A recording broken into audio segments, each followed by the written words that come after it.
Double game week 25 has officially been confirmed for Liverpool and Aston Villa, and in today's video I'm going to give you all of the information that you need to know, the best players to buy, the assistant manager chip, and of course why double game week 25 might actually be a trap. So as always, if you look forward to today's video, make sure to drop a like on the video, aiming for 400, and of course if you haven't already, make sure you do smash that subscribe button for daily fantasy content.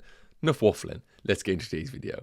So first up, the most important stuff, what does double game week 25 actually look like? And of course, the impact for future game weeks. So because we now know who is in the EFL Cup final, Liverpool versus Newcastle, that is dictated who is going to double in game week 25. And you can see that on your screens here, courtesy of FPL.team.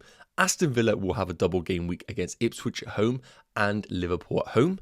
Meanwhile, Liverpool will have a double game week against Wolves at home and Aston Villa away. And that has been officially confirmed in that double game week 25. So a lot of managers out there already tripled up on Liverpool, or to Liverpool, and Arne Slot are licking their lips at the prospect of this double game week. Whereas Aston Villa, we're going to touch on that a little bit, less owned by a lot of managers, and of course maybe a target for those managers going forward. The thing that we need to consider is of course the blank game week 29, which is officially confirmed for Liverpool and Aston Villa. Because we have the double in 25, it has taken the fixture that would have been in game week 29. So we're going to touch on this a bit more later, but we do need to think about blank game week 29. Now I've put here, it isn't officially confirmed, but it's a 90% chance that Newcastle and Palace will also blank in game week 29. Now, of course, Newcastle are playing in the EFL Cup final, so we are anticipating game week 29 to be a blank. It's almost certainly going to happen, but until we get the official announcement from the teams, we just have to put that 1 or 2% chance that it might not happen. A few other things here that we need to touch on. Firstly, if you are buying Liverpool or Villa, you are going to give yourself a slight headache for game week 29, and of course the same applies for Palace and Newcastle. While it's really important to target double game week 25, like Aston Villa players, you need to have in the back of your mind that they will be blanking in game week 29. So it all looks fantastic right now, going for the likes of Morgan Rogers, Watkins, and we'll touch on these in a minute. But you need to remember, game week 29 is going to cause problems for your team. And the thing about it as well with game week 29, which a lot of managers aren't thinking about, is the fixtures around that blank are fantastic. Let's take Crystal Palace as an example right now. Because they are going to blank most likely in game week 29, a lot of people are saying they might have to come off Palace assets. But with the run coming up, Everton, Fulham, Villa and Ipswich before the blank, and then after the blank, Southampton away and Brighton at home. Fantastic fixtures. The same applies for the likes of Newcastle. Yes, in the short term, they're a little bit difficult, but then West Ham away in 28, Brentford in 30, Leicester in 31. Very difficult right now to navigate game week 29. And the reason why the free hit in 29 needs to be in the back of your minds, because these players are brilliant before and after the blank. So free hitting in 29 just kind of resolves that situation, and something again we need to touch on in this video and in future videos. But to make sure you guys are clear, it's a double in 25 for Aston Villa and Liverpool, and a blank for them 100% in 29. And we are 95% sure that Palace and Newcastle will join them with a blank in 29, but no double for those teams. Let me know in the comment section how many players you're going to own from Villa and Liverpool. We need to now take a look at who we actually need to buy in those respective teams. So first up, by far and away, the biggest decision that managers need to make is if they are going to buy Aston Villa players for the double at home against Ipswich and at home against Liverpool, do you bring in Ollie Watkins? Now, we need to caveat this by saying that we still don't know the injury status of Ollie Watkins. We are going to get an FA Cup game during the weekend, and that should give us a bit of an update whether he is going to be fit or not.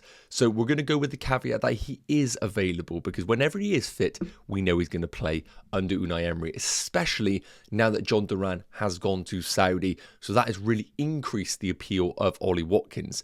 However, it isn't just as easy as buying Ollie Watkins for a double game week. We need to remember the player that we have to sell in order to afford him, and that most likely is going to be Alexander Isak. Now, we need to touch on this because it sounds like absolute blasphemy for me to sit here right now and tell you to sell Alexander Isak for Ollie Watkins. So first up, take a look at the underlying numbers. Isak has just been a joke this season. 0.85 expected goals per 0.85 goals per 90 compared to Ollie Watkins 0.54. XG slightly in Ollie Watkins' favour, which is worth noting at 0.71. Shots almost identical, shots on target the same, shots in the box slightly in Ollie Watkins' favour. But in terms of creativity, that is where Alexander Isak does have the edge, and that's why he's so fantastic on the bonus points, because he is just an all-round forward. He can do the creativity, he can do the dribbling, and of course we've seen he is an elite finisher. We've seen that basically every season in a Newcastle shirt. And we kind of know exactly what we're getting with Ollie Watkins. Not necessarily that creativity. I know he had those like 15 assists a couple of seasons back, but they were from ridiculous underlying numbers that aren't going to be replicated this year. We're just seeing the original Watkins, which is an out-and-out goal scorer. Now, on the face of it, Isak is 100% the player that you need to own in your teams, but it isn't as simple as that. So when we take a look at the fixtures coming up, of course, we got the double, Ipswich at home, Liverpool at home. Now, Aston Villa have been a little bit all over the place over the last couple of months in terms of Premier League form. Even when they've won games, you watch it back and think to yourself, they were lucky to win that game. Whereas in game week 25 for Newcastle, they are away against Man City. Again, a fixture that on paper looks really difficult, but what we've seen from Man City recently, actually not a bad fixture for Alexander Isak. But regardless, if Ollie Watkins is fit, whatever we think about Aston Villa, a double that includes Ipswich is by far and away better than that of Alexander Isak's away against Man City. Then we take a look at game week 26, Villa at home against Chelsea, and then Newcastle at home against Forest. I probably would argue Villa's fixture is easier than that of Newcastle's. And then in game week 27, Crystal Palace away will be a difficult game. I actually think Villa will lose that game, but I equally think Newcastle's away game against Liverpool is as tough. So right now, I would say over the next three fixtures, Watkins, because he has one additional game, slightly has the edge. And of course, in game week 28, very similar types of games. I probably would say Villa have the better game away against Brentford. The thing that we need to note, of course, both blank in game week 29, which is a huge factor. And then at the end of game week 30, the fixtures do start to go in the favour of Alexander Isak. So for the short term, I think Watkins is the better pick. But I think by game week 30, you're going to want Alexander Isak back in your team. If his price falls, then of course you can buy him at a cheaper price point. But those managers that do keep the faith, if he continues just scoring goals in this Newcastle team, which I kind of anticipate he will, then you're going to still be buying him back at an expensive price like 9.5 million. So to conclude, if Watkins is fit, I do not think it is a bad move at all to bring him into your teams. I think he can do well in this double game week. However, at the expense of Alexander Isak, it just doesn't really sit well with me right now. If Isak was the one that was blanking in 29 and Watkins still maintained a fixture in the blank, then I 100% would be behind Ollie Watkins. But I just think Isak is a player that can stick around in your teams. And I only would go to Watkins if you really felt compelled that they were going to do the job on Ipswich. Because the Liverpool game, I don't see huge upside from those Aston Villa players. Now, going into double game week 25, of course, there are lots and lots of players that are going to be considerations. This video is just solely focused on Liverpool, Aston Villa, and of course, those teams that are impacted by the double game week. And I wanted to do a quick triple up ranking of where I would go right now, because there are lots of Liverpool players, there are lots of Aston Villa players. I also wanted to give my quick opinion in the section of the new signings of Aston Villa, because it's been an interesting January transfer window. They've signed Marcus Rashford, they've signed Asensio, they've got Disasi from Chelsea, they've also picked up Milan, who also is an attacker. And I do think all these attackers that they have bought, there is now a little bit of uncertainty about Aston Villa's guaranteed game time going forward. I know that obviously Ollie Watkins is the main man, John Duran has now left, and I think Ollie Watkins will continue to be the main man. But we're still yet to know if Marcus Rashford is fully fit, where he is going to feature in the team, where a player like Asensio is going to get his game time. And we've also mentioned about Milan coming into the team. Where is his minutes going to come? If Ollie Watkins isn't the one to get displaced, and if we're assuming Morgan Rogers is playing every single minute, then it's only the wide areas where that rotation is going to happen. And I think there are going to be some minutes affected to that of Morgan Rogers, and maybe even to the extent of Ollie Watkins. And we touched on the fixtures for Aston Villa. Apart from this double, I actually don't love the fixtures long term. We spoke about Crystal Palace away in 27, Brentford away in 28. Brighton away in 30 can be okay. So I think if you're buying Aston Villa, it is solely for the double in 25, and that is it. So in terms of Aston Villa players, this is how I rank them. I wouldn't even consider Asensio, Disasi. I wouldn't even put any defenders on the list because clean sheet wise, they are one of the worst in the league for the quality of their team. So at 4, I've put Marcus Rashford. He is in a Man United shirt. I would only go for this if you are in a position where you're having a bit more fun with your FPL teams. Now, of course, if they do well in the FA Cup, you can jump on Marcus Rashford at 6.6 million and just pray that he plays both. But I want to see a little bit before I even consider him as an FPL option. So I'm going to let that one slide, but you can go there. Number 3 is going to be Ollie Watkins. I actually think he's a better pick than that of Morgan Rogers, but it's at the expense of selling Alexander Isak. We need to remember who you are getting rid of in order to accommodate that player. And getting rid of Isak for Watkins just for this specific double doesn't sit amazing with me right now, especially when Isak's playing a Man City team who are conceding goals for fun right now. But I get it if managers want to go there, hence why I touched on it on that previous section. In terms of Morgan Rogers, I've put him second. I still think he is one of the best value picks in the game. You are going to get frustrated with him, but is he going to play in both games of the double? Absolutely. But do we have a little bit of uncertainty about whether he's a 90-minute man now? I still think he is, but of course I can't really sit here and say that until I see Asensio feature in the team and the likes of Marcus Rashford. But I do like Morgan Rogers, maybe as a downgrade from the likes of Anthony Gordon if you want to go there. But number 1, I've put Unai Emery, and I think he is the perfect manager, and I want to touch on him in a bit more detail in a minute in the assistant manager section. But what I like is that you have him for one specific game week and then he's gone. And with these Aston Villa fixtures right now and the uncertainty about all of the outfield players, I actually think just avoiding all the outfield players and having him as your player selection with the assistant managership kind of gives you the best of both worlds, and we'll touch on him in a minute. In terms of the Liverpool, I'm going to be honest, I'm not really touching much on Liverpool this video because you're likely sat there with treble up in terms of outfield players, probably Trent, Salah and Gakpo, or you activated the assistant managership in 24 and you've got Slot and 2 outfield players. Whatever treble up you have, I would stick with it. And again, I will touch on it in the assistant manager section. But in terms of ranking, I'd have Gakpo 4. I still think he's phenomenal, but just with the attackers like Watkins and all that, I'm going to put him number 4 on the list. 3 for me is Arne Slot. You just get the best of both worlds. You get the double, you get everything, all the exposure to that Liverpool team.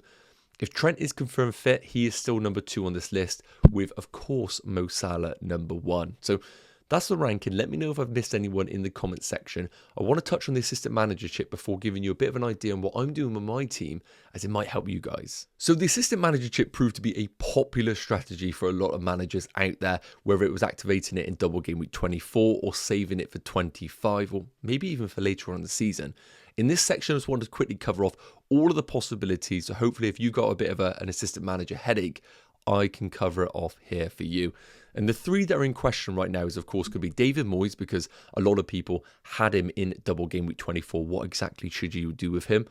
Emery is now on the cards at 0.8 million because Villa double in 25. And of course, Slot remains in question because managers went there in 24. And if you haven't activated it and you're doing it now, he also is a consideration with a double in 25. I need to put it out there. If you are using the assistant managership, do not consider anybody outside of Emery or Slot in this double 25 because they have a double game week and it just makes total sense to go there. So firstly, what I want to cover off is what do the games actually look like from an assistant managership perspective. So in terms of Aston Villa, they have the double game week. Ipswich at home, of course, is a really favourable game. And if you were to go for Emery, you basically are saying to yourself for that Ipswich game, you can't get the table bonus, so you are just hoping for loads and loads of goals. If you get the best case scenario, let's say Villa beat Ipswich 4-0, you will get the points, of course, for the win. You'll get 4 additional points for the goals, and you'll get 2 points for a clean sheet. Fantastic, happy days. The big thing about the Liverpool game, which I've caveated here, is that it is a table bonus game, which is massive. So in this situation, you get your normal 6 points for the win, which is brilliant. But if they were to beat Liverpool, you will get an additional 10 points on top of that because, of course, they are 5 or more places above them. Now, with the form of Liverpool right now in Aston Villa, it can't really be one of those fixtures where we can think, yes, it's definitely going to happen. But Could Villa beat Liverpool? Absolutely. They have the players available to do so. With Liverpool's hectic schedule, wouldn't be surprised if there was to be one game along the way that Liverpool are under par. And I think Aston Villa do have the firepower to capitalise if that was the case. So Emery is a really powerful manager in game week 25 just because of the table bonus opportunity. Liverpool, on the other hand, with the double they have, of course, they are top of the league. They do not have a table bonus opportunity available to them. And Moyes, of course, now has a single game week, hence why some managers are looking to move away. So let's cover off the possibilities here. Firstly, if you already have Slot in your team from double game week 24, you are licking your lips. This was the reason why you activated it on Arne Slot, because of course the potential of doubling in game week 25. That has come to fruition. You stick with the strategy. You save the transfer, and then you reassess in game week 26. Man City away isn't terrible. You could easily keep him, but I think some managers will want to maybe chase a table bonus manager. Reassess when you get to game week 26. So no concerns if you already own Arne Slot. If you own Moyes from double game week 24, then you have to get rid of him, because keeping him just for the Crystal Palace game makes no sense whatsoever. Now, a few things that you need to remember. When you sell Moyes, because it's the cheapest, if you want to go to Emery, which would be my first recommendation, you got to make sure you have a free transfer available, and of course you have 0.3 million in the bank to afford Emery. Those are the huge caveats that we need to remember. However, I think it's worth it. I think the Ipswich game, really, if they play that out 100 times, they win 80 of those. So I do think Emery is brilliant just for that hopefully guaranteed win in the first part. And then you just roll the dice on the second opportunity against Liverpool. Remember, Moyes still has the second part of double game week 24 to go. He might pick up a table bonus draw or win against Liverpool, and then you are laughing if that is the position you are in. So Moyes to Emery makes complete sense for me. And what it does as well is you keep your triple Liverpool as well. I am sure if you went for David Moyes in 24, you have 3 outfield Liverpool players. Just go for Emery. Get Aston Villa for this week and keep your triple Liverpool. That is the route for sure. If you're planning on activating the assistant manager this week, maybe you triple captain Mo Salah, then it is a little bit more interesting. So I think if you already just own 2 Liverpool, I think Arne Slot makes a lot of sense. I think the double's good. I expect them to win both. And it just gives you that third Liverpool option without having to buy them. And of course, they blank in game week 29. So Arne Slot's brilliant for that. It just accommodates this position. However, if you have 3 Liverpool already and you're activating the assistant manager chip, I actually think there's a temptation to go to Emery. Bring in Emery for the double game week, keep your 3 Liverpool, and then look to move on in game week 26 and game week 27, depending on what strategy you want to go for. Maybe guaranteed wins, and you go for someone like Arteta in 26, or of course, you go for the table bonus chasing. Hopefully that covers off all the situations. If I've missed anything, let me know in the comments. So finally, I wanted to quickly just give you my team as an example for game week 25 and beyond, because I know there's a lot of information that we need to digest. So I think a visual learning like this is going to be beneficial for everybody out there. And my team's actually a really good example here, because we spoke about how Crystal Palace are good for the next few game weeks, but blank in game week 29. But we don't necessarily want to sell them. So what do we actually do with those players? And my team is a really good example of that. So as you can see for game week 25, we got the double for Liverpool. Arne Slot's in as my assistant manager already, but no exposure to Aston Villa. Now, we've spoken about this already. If I was to do Isak to Watkins, which I think is perfectly fine, it still doesn't help me for game week 29. Now, what I want to quickly do is just speed forward to game week 29, just to give you an example of how my team is currently set up without any transfers made. And you can see here, I have a lot of players that are blanking. And when we come down to game week 29 in isolation, just for an example, and again, these are projected based on Planet FPL's fixtures over on FPL.team. When we actually look at game week 29 in isolation, who are the teams that actually have fantastic fixtures? Well, I think Bournemouth have good fixtures.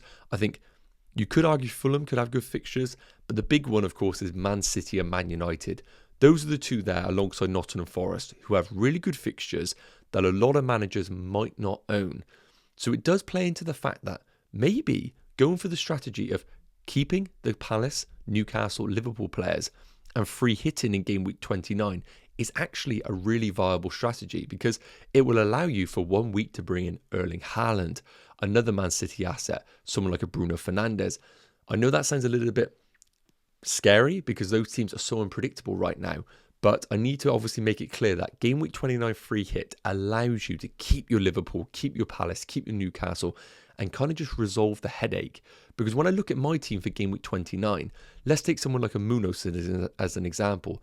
I feel like I could easily sell him in game week 29 because 30 is good, 31's okay, but beyond that, the fixtures are terrible. So I do feel like keeping Palace for game week up to game week 28 is actually a good strategy. And I don't think it is the end of the world if you want to come off them in game week 29 blank and move to those other options available. But if we use my team as an example for game week 25, you want to keep those Palace players for the foreseeable. I do think Anthony Gordon is one of those that can be expendable. These fixtures here, while he could do well, are not fantastic. Yes, in game week 28, they got West Ham away, but under Graham Potter, I think they are improving. And then they blank in game week 29. So I think of all of the players that we've spoken about who blank, Anthony Gordon probably makes a lot more sense to get rid of in your teams. And for me, just to give you an example, Rodgers could be a perfect replacement to capitalise on the double game week. Happy days, I've got Morgan Rodgers. But then when we take a look at the weeks going forward, 26 looks fine, 27 difficult, 28 good. But again, it doesn't help my team for game week 29. And it is a reason why we need to start establishing whether a free hit in 29 is the route to go for. Because do I prefer Rodgers over Gordon this week? 100%. But if I do bring in Rodgers for game week 25, I'm starting to basically accept that a free hit in 29 is the route that I want to go for. And at the time recording, I feel like maybe just accepting that a free hit in 29 is going to resolve a lot of problems for my team right now, and it allows me to keep all of the good stuff. And of course, that is something that you need to decide for your respective teams.